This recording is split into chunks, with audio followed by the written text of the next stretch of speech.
Blog Talk Radio.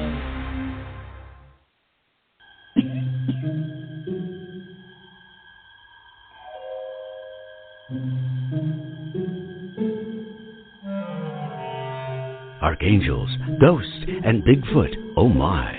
It's just another night for Supernatural Girls. Real stories, real answers to life's biggest supernatural mysteries. And now for another exciting interview with paranormal experts from this world and others. Here's your host, paranormal researcher Patricia Baker, on the one, the only Supernatural Girls.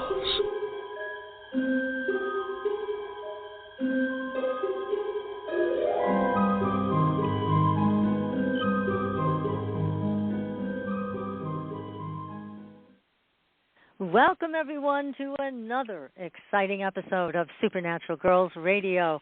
I'm your host, Patricia Baker. It is December 6th, 2023.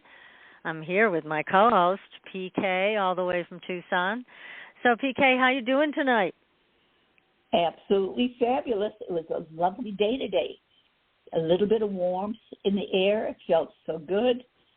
Getting us out of our hot summer, knowing that tomorrow will probably be cold as Hades, but that's okay. It's going to be cold in Tucson. What does that mean? It's going to be 60? Not that cold. Everything is a little crazy these days, that's for darn sure. Oh, goodness. Well, Good. You want to see cold, you know you can come here anytime, and we're already down into the 30s, so... I'll look at the pictures. Thank you very much. Yeah, okay. Yeah, I was taking a look at some things here, and I realized that we are now in the shadow period of Mercury retrograde. And Mercury retrograde takes place December 12th to January 2nd. That's a little bit of a shadow period going into it. So anything to do with communications, electronics of any form, any kind of messages, anything to do with business, travel, anything is going to get in our way. Also pay attention, computers, telephones, I could attest to that, and anything to do with legal documents, or be very, very cautious. Many times these things will pop up. You'll take a look at it, but don't put anything in concrete. Wait till the retrograde ends, because you're going to find that some of the things you thought were perfect aren't going to be. So if anything breaks down, put it aside, try it again when the retrograde is over. You may be surprised it starts working again. So it's an excellent time. When does it end? When does it end, PK? January 2nd. But January remember 2nd, that the okay. shadow period prior to and ending. And after, so although it'll end on the 2nd, we've got about another 5-6 days where things sit out, shall we say. So in the meantime, don't bother returning things that you don't like. Wait till after that period of time. Then you might find what you really do want. Okay, we know now. We know where we sit. This is very helpful, especially when it comes to these retrogrades, because they do have quite an impact. Unless, as you mentioned, the person was born during a retrograde, then it doesn't affect them that way. No, it does not. But think of it this way. Retrograde is for a short period of time. It doesn't affect them, but the rest of the year affects them. So I think I'll take the retrograde. I mean, think about it. The Lord give it and the Lord take it away. Not a doubt in my mind. Okay. Well, thank you. It's an excellent time to revamp old projects and get rid of things that you want to get finished up. It'll give you a great time to take a look at things once it's over and get that aha moment that you feel like you've really been successful at something. Well, that's a feel-good thing. Okay. Mm-hmm. We can all strive for that. That sounds wonderful. I'll keep trying. Yes. Tonight, we are going to be talking about a subject that is near and dear to both of our hearts. We love Egypt. Ancient Egypt, which is still a big mystery to all of us in many ways. There are just so many things that still need to be uncovered and revealed. And tonight, we are lucky enough to be honored with an author and an expert. José María Barrera, he's with us tonight, and he has the most gorgeous book. You can pre-order it on Amazon. It is called Dendera, Egyptian Temple of Time. Now, this book is stunning. I mean, we haven't seen the actual live copy yet, but we've seen the PDF, and it is absolutely gorgeous. Gorgeous. Jose has taken all these amazing photographs of the ceiling of this ancient Egyptian temple, which is in pristine condition. So you get all the vibrant colors. It's amazing. But there's still mysteries that surround this temple, what it was used for, and what these things mean that are all over the walls and the ceilings. So Jose's here to decode this for us tonight. And again, you're not going to hear this anywhere else but right here for right now, because the book hasn't even come out yet. So you can pre-order it, but you won't be able to get a copy till like the second week in January. So you are very lucky to be listening to José Barrera tonight. So I'm going to tell you a little bit about him. He's a software engineer and an application architect. He specializes in data representation and languages. And he's been fascinated by alchemy and Egyptian culture for more than 20 years. And he's also an avid photographer. His work has been exhibited in galleries in Chicago, New York City, and sold at Sotheby's auctions. Jose was born in Colombia. He holds a master's degree in computer science, and he lives in New York City. And again, the name of his new book is Dendera, Temple of Time, The Celestial Wisdom of Ancient Egypt. Jose, welcome to the show. Patricia and PK, thank you so much for having me. It's an honor to be here, and I hope I will not disappoint. I'm sure you won't. Our pleasure to have you. Yes, it is totally our pleasure. So tell us, how did you get so involved with Dendera? What drew you in? Okay, so that's a long story. One of the first things is that Egypt is a mystery and has been a mystery for generations, right?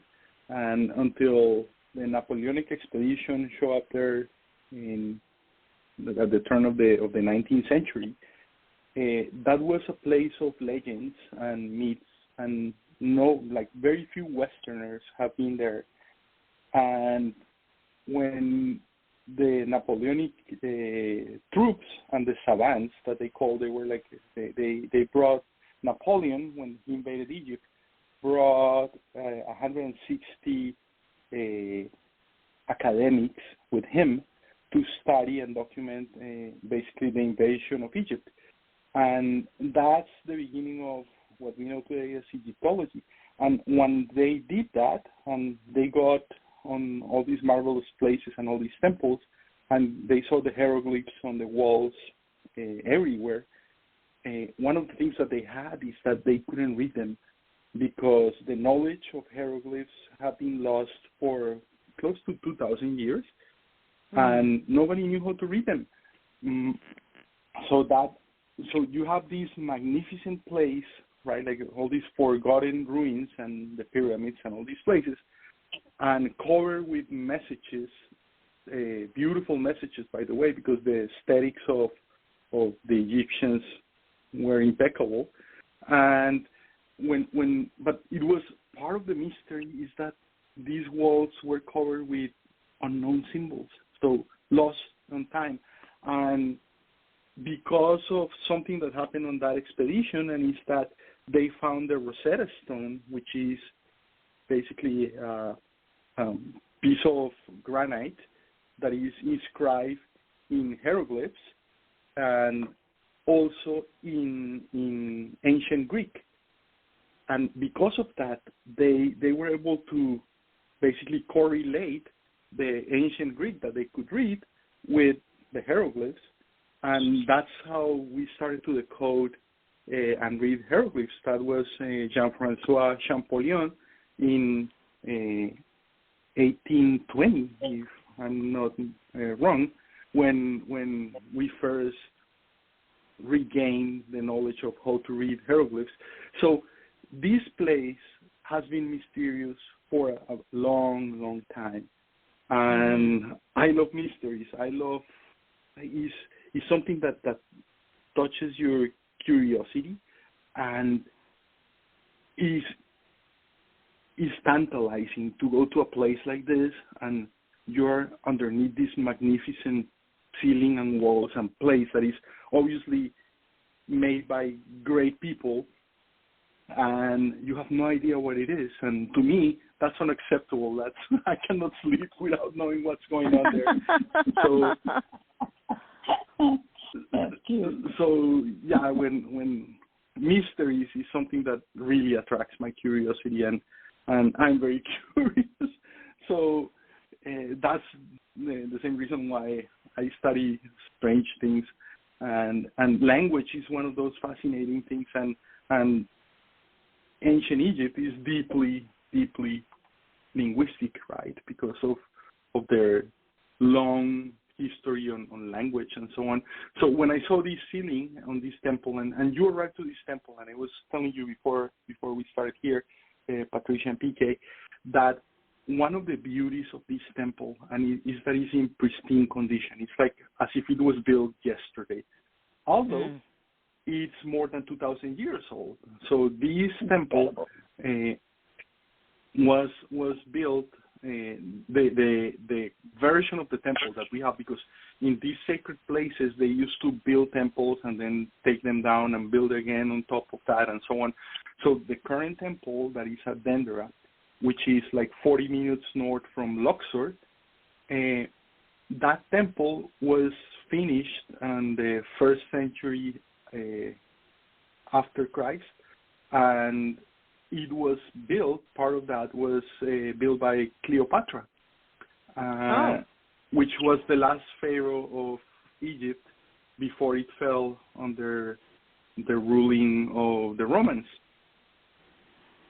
So This is fascinating because at the south wall of the temple, there is an image of Cleopatra on the walls with her son and the son of Caesarion. So it's one of the very few depictions of Cleopatra that we have, with her son, and they disappeared actually. And they were killed, right? Like in history later on, and they disappeared. So the whole history of this temple, and in general in Egypt, everything that you look at is fascinating, and you can spend a lifetime studying it.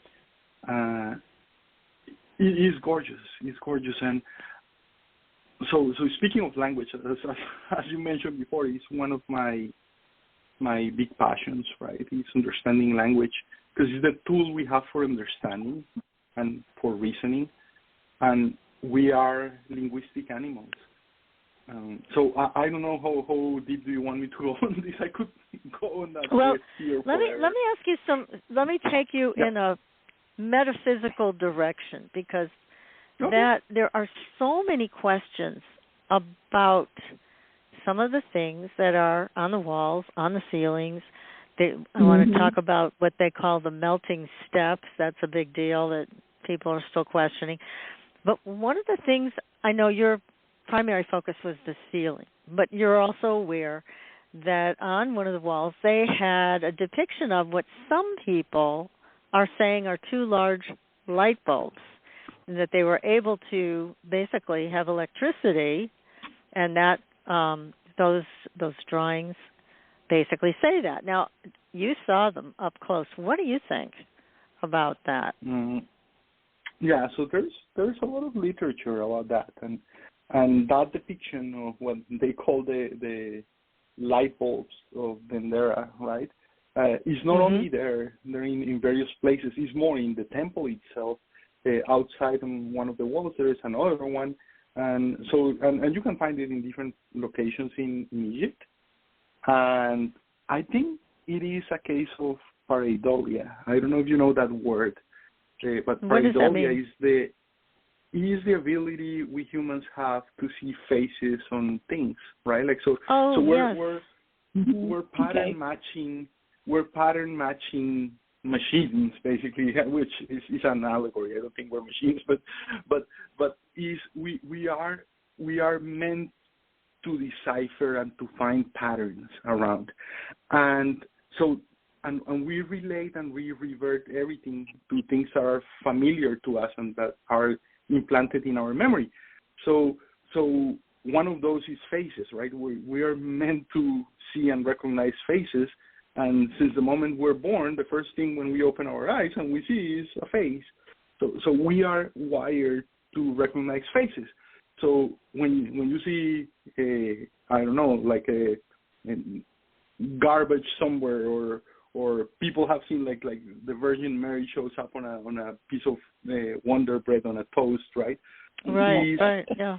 We create patterns there. So when you look at what they call the light bulbs in Dendera, they resemble light bulbs, but light bulbs are a recent invention, right? And it is more like during the past, light bulbs. If I'm gonna make a light bulb, it doesn't have to look like our light bulbs. Could have a different form because all you need is vacuum inside a piece of glass, so you can have an incandescent filament inside, so it doesn't burn out and it produces light. So I think it's just they resemble this, but in reality there is a deep tradition and a deep symbology on this. And if you notice them, what they are is at the bottom, what they have is a lotus flower, which would be like the screw of the light bulb. And then coming out of the lotus flower, there is something that looks like the filament, but if you look at it, is a serpent. And that serpent, is a snake, and what it represents is the Nile. So the lotus flower is the symbol of the beginning of the universe. So that's the birth of the Nile, and what you see around that what would be a glass on that, right, is the field that is being swamped by the waters of the Nile. So it is deeply related to the myth of creation and the flooding of the Nile, and this temple is very related to that because the whole culture was revolve around the river. So I think that's it. I think I wouldn't read beyond that, right? Like there are other mysteries that we can explore there, but that I don't think is one of those. I think it's only I agree with you. A case of pareidolia. Yeah, I agree with you. I don't think it's a light bulb as much as it may look like that to us. A couple of things that tipped me off that it wasn't, and one of them you mentioned, which is where the filament should be. It's not a filament. It is a serpent. It's a snake. And, again, all of this is deeply symbolic for ancient Egyptians. And also, the other thing was there's a djed. And that, to me, is a key for enlightenment, bringing light into the body and into the mind and into the pineal gland and all of that. So I'm fascinated by the symbol, and I wish we understood exactly what it meant, but I agree with you. I don't think it's any light bulb. Not that they couldn't have had electricity back then. They could have done anything as far as I was concerned. They were brilliant, but I don't think that image is what people are saying. I agree. Correct. I totally agree with you.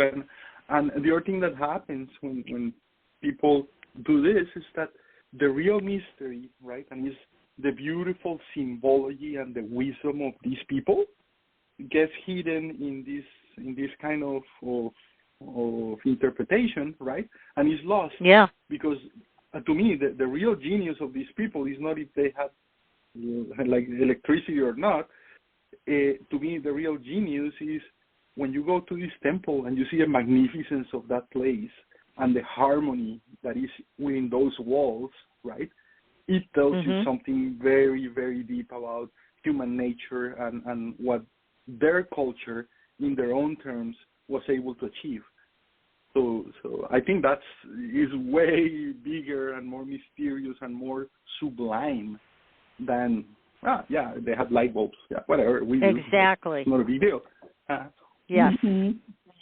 Yes, we agree. That's absolutely the truth. Yes.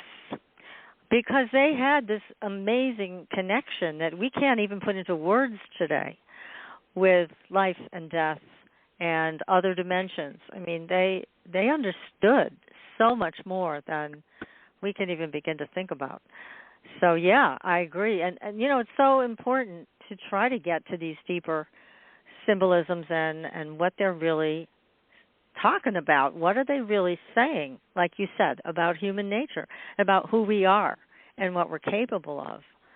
So, yeah, we don't want to miss any of that. So what other mysteries did you find in Dendera? Okay, so if you look at the history of Egypt, right, and you go and look at that place, it's an incredible place of contrast because it's the largest oasis in the world right in the middle of the desert. So the Nile, every year, there is all these sediments in Nubia, that is on the south of the mountains in Nubia, on the south of Egypt, right, where the one of the affluents of the Nile is born. There are heavy rains in Nubia, and all these very fertile soil in the water, mud, comes down the Nile, right, to the Mediterranean, and so it floods basically the banks on the sides of the river every year. It used to, until it was dammed 50, 60 years, 70 years ago. But up to that point, the people who lived around the Nile live at the mercy of the ebbs and flows of the river, because their life and their sustenance depended on the water and the fertility that the river brought. So they had two things, or the elements, who were basically the forces that determine their livelihood and their lives, right? Where the whole civilization and the whole society revolve around these forces. One of them, the sun. Obviously, you have this scorching sun, like during the whole year, right? And you have the desert that is dead, is literally dead. And when you go there, but the paradox and the beauty is that when the river recedes after the flooding, it creates the most fertile land on planet Earth. So you have this stark contrast between life and death, because you have the most fertile soil in the world and pure like dryness and nothingness on the desert. And literally, if you go there, literally you can stand with one foot on the greenest land in the world and the other one in the driest land in the world. Like you can literally step right there. So what is beautiful about this society is that they live in this incredibly harsh environment, and they were at the mercy of this very harsh environment.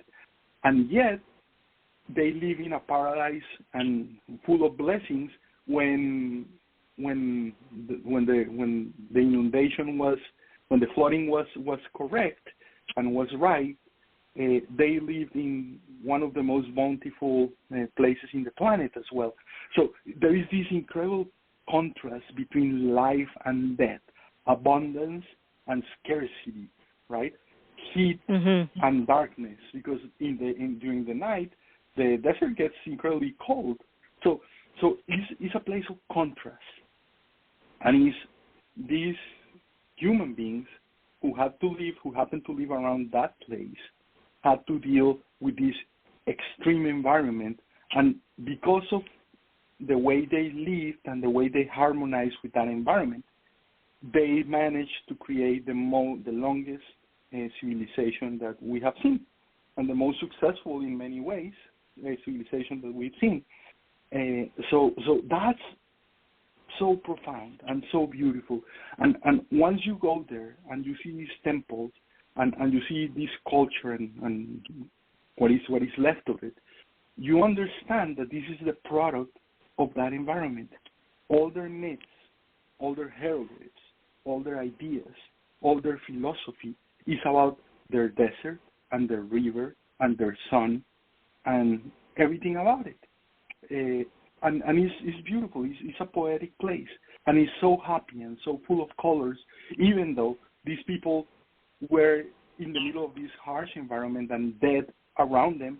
You go to their places of burial, right? Like you go to all these tombs that they have, like, for example, in the Valley of the Kings, and there is not something more happy and more sublime and more beautiful than this.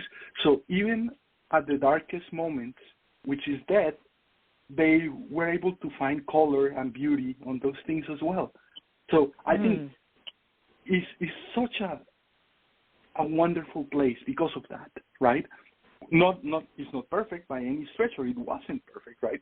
It was a brutal, pyramidal society, right? We were an absolute ruler who was a tyrant, and it wasn't perfect by any stretch of the imagination because they're humans.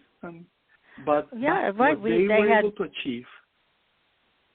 Yeah, go ahead. Yes, this experience of living in light and darkness. And, yes, you're right, they did have these priests who are kind of evil in some ways sometimes, and they kept knowledge from the general population, and they kept it for themselves. But they did encode it. They encoded it in Dendera and in other places, as you mentioned. But it's still a mystery to all of us that even the people that understand hieroglyphics, I think a lot of the translation, not a lot of it, but some of it is not accurate. So even though they had the Rosetta Stone and, this pattern and this way of interpreting what these hieroglyphics are all about, I think a lot of it still remains a mystery. Mm-hmm. And there's so much. I'm sorry, go ahead. Oh, sorry. I think we. No, what I was about to say is that you're totally right. One thing is to be able to read a language, and another thing completely different is to be able to understand what the language says or what the words mean. Because first of all, these people, and in ancient is not only true for them, but in general in antiquity. People wrote in allegory and myths, so we're missing the context, the bigger context of things. So when they talk about gods, right, and all these very funny-looking and strange-looking, we would call monsters, right, because you see a human with the face of a lion or a turtle or whatever it is. Right. They're monsters. Yeah, an animal head. But the funny thing about it, right, is that those are symbolic representations of attributes and other things that we lack the context, and we can find some of them pretty obvious, but in many cases when you see all these weird images that today you would attribute, these people were ignorant and they believed in animal-headed gods, right? That's not the case, actually. Those are just symbols that they use to represent deeper knowledge and deeper concepts. So the gods, who were called the Nethers in Egyptian, what they were actually the names of the gods are not nouns like our names. They were adjectives. So basically what they were is attributes or fundamental properties of existence. So once you understand that, a door opens to be able to see a lot of this, because you're looking at allegory and metaphors and in these myths, encoded in these myths, and they're not to be taken literally. Like just like what would happen to something like the Bible, right? Like the myth of creation and the fall from paradise and so on, yeah, you could take it literally and say, oh yeah, there was a talking snake and Eve had a bite from an apple and then they were expelled from paradise. Or you could see it as awakening and the fall into consciousness and into existence. So you can read those things at different levels, and I think the most basic and the most primitive way to read it is literally. And that's what we do. So when Dawkins starts ridiculing the writings in the Bible, for example, he's exactly at the same level as fundamentalist Christians, because both of them are taking the book at face value, and they're saying, one is saying, oh yeah, I believe in talking snakes, and the other one is saying, no, obviously there are no talking snakes. But both of them are talking exactly at the same level of misunderstanding, or I don't know what's the word for that, or not understanding, which is the bigger picture and the deep lessons that you can find, and the very deep wisdom encoded in these stories and in these tales and in these myths is lost when you just read them at face value, right? Yes, that's true. It's absolutely lost. Yes, but yet, as you mentioned, this culture understood many things. And I'll tell you something that I learned a long time ago. The Egyptians knew that cancer cells died with high heat. So there's actual transcriptions of how they treated people with cancer with high heat. And here we are today. I know there was a company called Celsian, and they developed a technology that was based on phased array microwaves, and they treated tumors with high heat. And actually, the MIT scientist that was working on this, he was the one who told me that they knew this in ancient Egypt, and they treated cancer successfulul thousands of years ago there. So there's an example of, there's an example of how, I know, really, who knew? So, but this guy, thank God, he knew about it, and he was able to tell me that this is not the first time that heat has been used in treating cancer. So, anyhow, it was very interesting, but it's just one of many things, because you mentioned that the whole ceiling is harmonics. And now, in this day and age, people have come forward and said that they have found that sound is healing. Sound and vibration can also heal disease. And, of course, there are the unlucky people that have been thrown in jail because they're talking about it quite loudly. However, it is true. There are ways of using sound vibration to treat disease. So, but it also has an effect on consciousness. So with this ceiling that you photographed the entire thing and put it all together, what about these harmonics you mentioned? How does that fit into this ceiling? Okay. So the goddess of the temple is the goddess Hathor. The goddess Hathor is one of the most ancient deities in Egypt. And she was represented she had different forms. One of them was the cow. So you can see, just like the holy cows in India, it was like the counterpart in Egypt, and it was a cow. And she's the Holy Mother. She represents at the very end, what she represents is life. She is the goddess of life. And this temple is the temple of life. And she is the patron of many different aspects. One of them is music, for example. So she was a goddess of music in Egypt. And her instrument, that is the sistrum, that is like a rattle, if you go to the temple and you look at the columns that support this ceiling, that is the ceiling of the vestibule of the temple, these columns on the top, they represent basically this instrument, the sistrum, and there are 24 columns or 24 of these instruments, gigantic, like 7-story high columns supporting this temple. So the ceiling. So these columns themselves, right, are basically the symbol of rhythm. So what you have encoded in the ceiling is the astronomical rhythms. This is an astronomical ceiling, and that's why the name of the book is The Celestial Wisdom of Ancient Egypt, is because most of the astronomical knowledge of ancient Egypt got encoded in this ceiling, and the ceiling is composed by 7 gigantic panels, and each panel represents a different frequency of existence. And so basically the temple and this ceiling is a temple, is a map of time.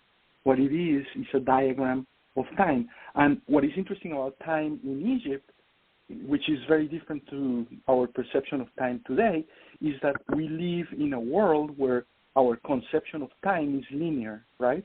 So we go from the beginning to the end in a straight line, right? Which is, by the way, very Judeo-Christian if you think about it, right? Like there is a beginning and there is and it's just a straight line. The time for the Egyptians was cyclical. So time, every time a pharaoh died and a new one was born or was put into place, time started again. So just like we split time in before and after Christ, what they had were these pharaonic periods where there were cycles, where each of these cycles was ruled by the current pharaoh at the time. So their conception of time and the conception of the universe was cyclical, starting by the day and the night, right? And what they thought was that the sun in the morning was born, right, out of the sky, which is the goddess Nut, and then it grew during the day. And there is a beautiful depiction in the ceiling of the travel of the sun during the day. And what you see is in the morning is depicted like a little child, and then as it starts to go up and the day goes by, then it starts to mature, right? And right at the zenith at noon, the sun, the depiction of the sun is a ram with 4 heads. Like the ram is the symbol of potency, right? Is virility and is energy. And the 4 heads, what it means is right at the zenith at noon, then the sun is looking to the 4 cardinal points. So it's not that they believe that there was a ram in the sky with 4 heads, right? It's a symbol of potency and the zenith. And once you get into your head that mindset of looking at Egyptian art and symbols like that, then a door opens to you where you can start seeing and interpreting these things. And then to continue the story of the flight of the sun, the journey of the sun during the day, then in the afternoon you start to see how he's an old man, right? And then at sunset, the sun was supposed to die, and then it went to the afterlife, and he had a trip underneath the earth, they thought. And it was like during the night, the ordeal, and then it was resurrected again the morning after in the new sun. So you see, this is one of the basic cycles, or the most basic cycle, that is the cycle of the day. And so this gives you the frequency of this is 24 hours, right? Like is the day. So now you have one frequency in one of these panels. Then if you go to the other side of the ceiling, like the counter side after the central axis, there is another one where what you have is the cycles of the moon. So all of a sudden, the frequency of that is 28.5 whatever days. That is the lunar cycle.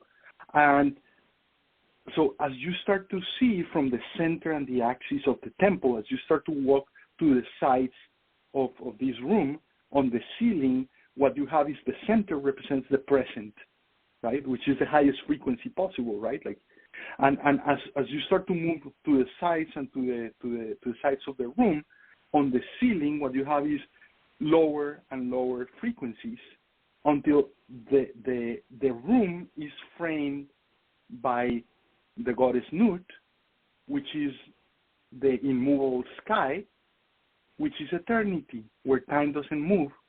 So what you have here is a map of the totality of time from the present to eternity. And that's what they encoded on this ceiling, is the history of the universe in time, through cycles. Yes, that is incredible. Now, with these harmonics and all of this encoding, I know with ancient Egypt, all of this had something to do with the human body, the brain. They were big on the brain. And I'm wondering, I mean, all of these temples, according to one of our other guests, Lon Duquette, remember Lon PK talking about this? Yes, I do. Were constructed so that they were so powerful that when you went into these temples actually rearranged you. I mean, they changed you. So here are all of these encodings. These temples definitely changed me, right? Like, I wouldn't be talking to you right now here. I wouldn't have written the book if these energy, like in quotes, or these harmonies that you find in this temple wouldn't attract me so much that I had to write this book, right? So, of course, these things have a huge impact on your psyche. Yeah, Incredible. It changed you, you said. So how did you notice it? I mean, what did you notice about yourself that was different from being in this temple? Right. So I'm an engineer by trade, right? I work with computers. I'm hyper rational, and as you can tell, right? Like I'm very deductive and inquisitive about things, and to me, reason and evidence are an incredibly important tool in my understanding of the world. And I'm an empiricist. I need to experience things in order to believe them. One thing that happened to me, and I've been in many sacred places around the world, like the European cathedrals, which are magnificent in other ways, but the times I've been there, they never talked to me, really. They never sang to me. Mm-hmm. Now, on this temple, when I came into this temple, and I walked underneath this ceiling, and I was in that room and the rest of the temple, I felt this warm presence, this psychological thing, so cozy, so beautiful, so interesting. It's the only place where I have been in the presence of the divine, has been this place. Wow. Okay. So yeah, that's and what I told you, I'm an empiricist, right? I need to experience things. That was my experience at the temple, like the first time I went in. And the reason why, and this book at the end is a tribute to the goddess Hathor and that temple, because I want more people to experience that. But it's a tribute to that, right? And all this work was a tribute to that goddess, basically, at the end. Gosh, how remarkable that you were able to have that experience. And again, with Hathor being a goddess energy, so it would be more of the feminine principle, which would be nurturing and warm and enveloping. And terrifying at the same time. Yeah. And horrifying. And Hathor, so Hathor has those two aspects. protects, right? So on one side she's nurturing and is the protectress and vitality and renewal and all that. But the other side is she's a violent goddess. And one of her stories is that at some point she went to Earth and she started like killing people, and she massacred so many people that the other gods were fearful that she would like end with mankind. And so the goddess, led by the god Thoth, went and made her drunk with beer, and she fell asleep. And that was the only way to appease her, was by giving her beer. And that's why she's the goddess of drunkenness as well, and beer. But it's because she almost exterminated the mankind. So well, wasn't the story that she was after the dark forces, that there was a force of chaos, and that she was there to basically get it under control? And so I wouldn't want to make her mad. No, definitely. I have. So she's very loving, and but I wouldn't want to deal a lot of respect you have to have for her. It's very powerful. Definitely, you got to be on her good side all the time. Oh. Yes. Have you ever seen a mother protecting her children? It's like, you don't mess with that. That's right. Yes, and I have a lot of respect for that. That's what she represents. That's what she is. That force, the maternal force, the protection. She's a cow, right? Like she's the goddess of the Milky Way, of milk, right? Like nurturing, of birth. So that's she's the great mother, basically. Yes. It's an amazing experience that you've had with all of this. And tell us about these, what they call the melting steps. What is that? I saw pictures of it. It looked like they were kind of melted down the center. What was that about?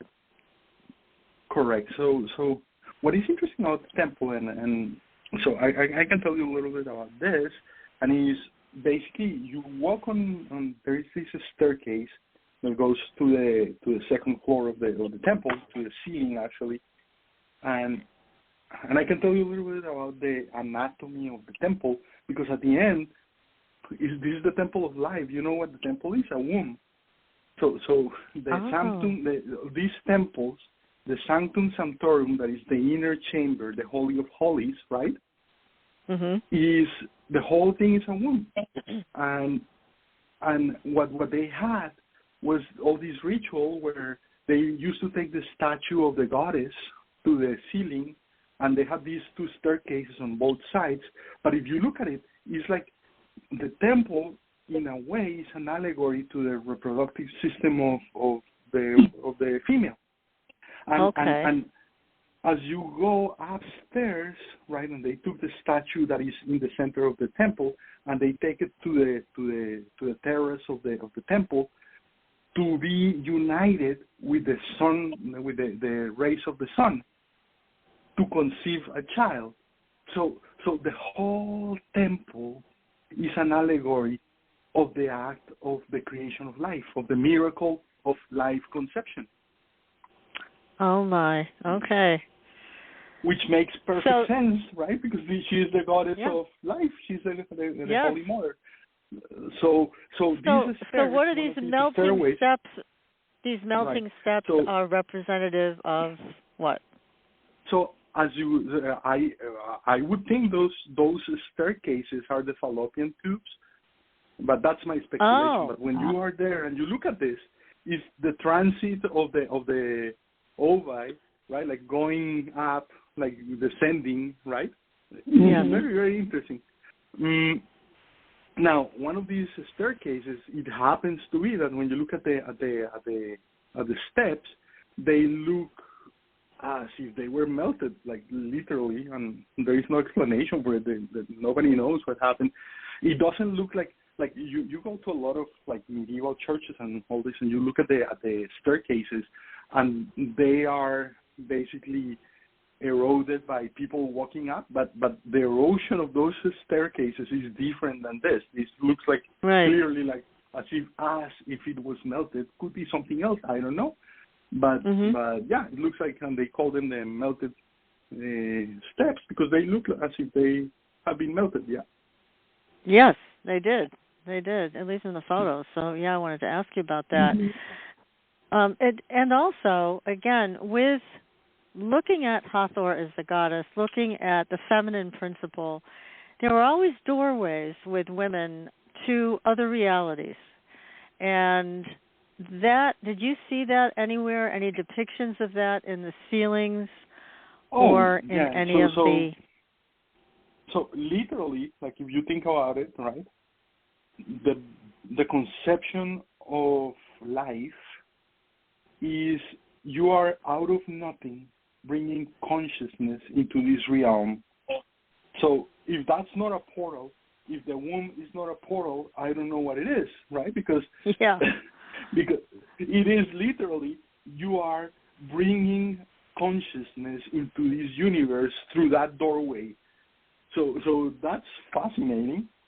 And now these temples have what is called false doorways, and many of them, where what you see is there is a wall, and you walk to the wall, and there is this door, like suggested, or there is a door on the wall, but there is no wall. It's just like you see a frame of the wall, but it's a wall. And there, so they're like these portals to nowhere, like these doors to nowhere, because they're just doors, right? Now, what is interesting about this temple, because it's the temple of conception, because of the goddess, is that at the back of the temple, what you have is the goddess Hathor having birth. And you can see the image of the goddess squatting, because that's the way Egyptians had birth, was like squatting. And she's squatting and having a baby in a squatting position right at the back of the temple. Wow. Gosh. Now, when you took all these photographs, how many trips to Egypt did you have to make to get all of that? So all the photos, I did it in one trip. And it took me 3 days, 8 hours every day on this room. And I took 5,000 photos of the ceiling during those 3 days. You cannot imagine the pain in my neck after those 3 days. Oh, no. Because I was just like moving my tripod around this room and taking photos with my tele. And yeah, I took 5,000 photos there. Oh, my gosh. So I was looking upwards for 3 days, 8 hours straight every day. Like I was there at the moment that they opened the temple, and they kicked me out of the temple basically when they closed it every afternoon for 3 days. So I spent 24 hours taking photos, like literally 24 hours taking photos, basically. The 5,000 photos in 24 hours. Oh my God. And it was a methodical thing where amazing. Basically, I tessellated the ceiling. I divided it into little squares, and then I was just moving like in a pattern around the temple with the camera and on a tripod, and taking photos and taking photos and taking photos. And then at the end, that was the biggest pain was not the pain in the neck, but the biggest pain was when I came back with the 5,000 photos. And I have to stitch them together to recreate the whole ceiling in high resolution. Oh my gosh! What a project! That was like 3 months of work. Yeah, like working on the images, and if you think about it, because I spend 8 hours every day, then the light conditions change because the sun is moving from the morning to the afternoon. So the lighting of the ceiling changes as the day goes along, right? Because the light that is reflected and enters into the temple changes. So all the photos have a different lighting, kind of. So I have to correct for that, and I had to write, because I'm a computer nerd.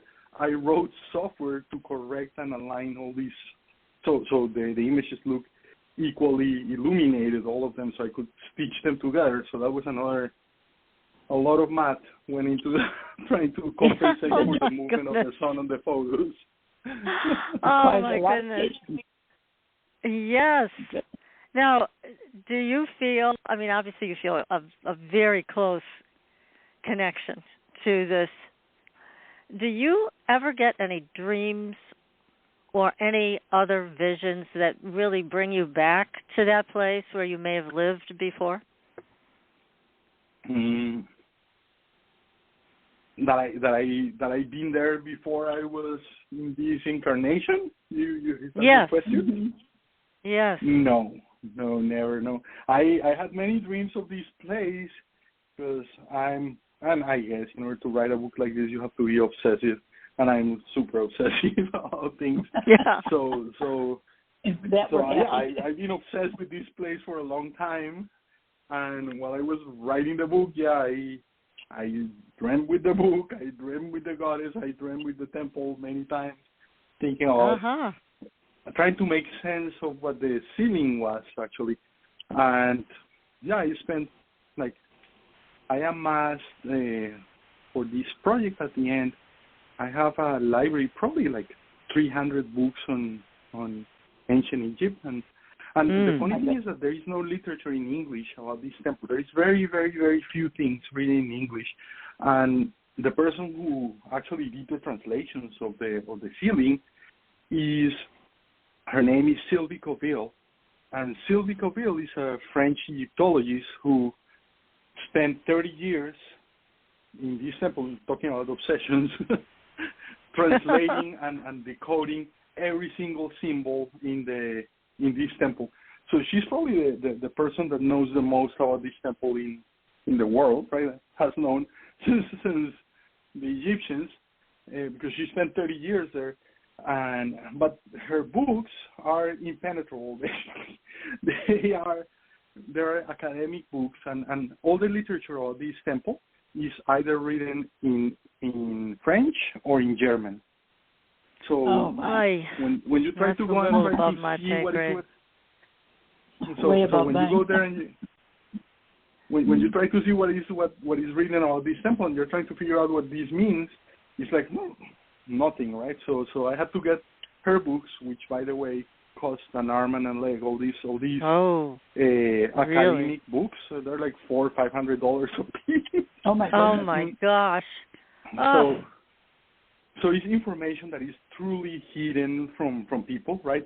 At many levels. One is the price of the books. Second is the audience that these books are written to. They're academic, so they're for Egyptologists. So in reality, this book is truly the first book in English that talks about this ceiling in depth. And I'm standing in the shoulders of giants, like this woman, right? Yes. She the amount of love that she had for this place is incredible. And you too. I mean, this is a remarkable achievement, and you're giving this as a gift to all of us. And I wouldn't be surprised if when we each get a copy of this incredible book, that as we are drawn into the photographs and the pages that you constructed for us, that we feel the same energy that you felt when you were there. Because I know you put everything into this. So this is just beyond a book. There is so much more to what you created here. And gosh, thank you so much, Jose. This is just amazing. Thank you. And it's a labor of love. It really is, right? And it's very humbling in a way because this is not my field of expertise, right? If you want to talk about computer languages, we can do that, and I can do it. But this is something that I had. This, like Egypt and the knowledge of this, is something that I had to start from nothing. So, because I didn't know anything about this place, so it's very humbling, right? And to write something, on an unknown field to you, and especially such a complex field like is Egyptology and this history that, as you mentioned, we know very few things about it. So, but at the same time, it's very rewarding, right? And finding things that I know very few people in the world have seen, because very few people, when you go there to this temple and you look at the ceiling and it's 7 stories high, 110 degrees in the shade, and people are rushed by their tours and all this, so they have like 10 minutes to look at this ceiling, which is dark. So the idea is you can have a telescope, which is basically a lens of my camera, and I was able to recreate the ceiling and look in detail, like every star in the ceiling and every little figure in the ceiling and every crack and everything in the ceiling. Then you realize that you see things that very few people have seen before. And it's very humbling and it's very exciting as well, because it's, oh my God, I'm seeing things that, and I'm seeing things that nobody has seen, and that's a fascinating, very interesting feeling actually. It is. And oh my goodness. I mean, it's just, I can't even imagine the feelings that you had when you were standing inside that temple and doing all this photography and then piecing it together. I mean, it is an incredible accomplishment and a gift, a true gift to everybody. So, goodness me. Well, I am going to, we mentioned, we were talking about this off the air, and I just want to mention to everybody what we were discussing was a video I saw where somebody was addressing some things on the wall at Dendera. And they described them as 2 stargates. They were small, but there were some harmonics written right above them. I'm very interested to know more about that. So I'm going to send this to you, Jose, and we would love your opinion on what you think this is. So, or if it's possible, if it's possible to get in a translation of what they did right above these, what she called gateways. Who knows? I mean, it might not be, but it's possible. And if that's possible, I'd love to know more about it. And I know, PK, you're dying to know too. So most definitely. Right. Most definitely. Yeah. You know, one of the things that I love about doing interviews is that a lot of ideas, like I think knowledge is something that is shared, and when you are sharing with other people, and you're like basically when you have the meeting of minds is when ideas spark and show up, right? So yes. This thing that I was telling you, I think is very, very interesting, and I haven't thought about it until I started talking to you guys. And it's this idea that the ultimate stargate, right, is the female's womb. That's the portal to enter this universe, and that's fascinating. You guys have a portal inside. That's incredible. It is. Don't we feel important now? Definitely. Well, everybody, the name of this very important, very beautiful, very transformative book is called Dendera, Temple of Time, The Celestial Wisdom of Ancient Egypt. It is written by José Barrera, and we are so grateful, José, to have spent this time with you tonight. So enlightening and so exciting to be a part of this. Thank you. No, it's been my honor, and I hope I didn't disappoint. Not at all. Pleasure. No. Our pleasure. Yes, this is just great. And our audience, just great. I'm sure, is thrilled. And please, Thank you we'll so much stay in for having touch. me. Yes, absolutely. Oh, we'll absolutely. Stay in touch, and as you have more information, once you get these academic books and you start going through them, and if you find anything else that you want to come back on the show and share with all of us, we'd love it. So Definitely. Please keep in touch. I could bore you to death with this. It's my passion, so don't say that because I it's take not your boring word for to it. us. No, believe me, we find it just as exciting as you do. Thank you so much. Okay, well, you take care, and we will be talking.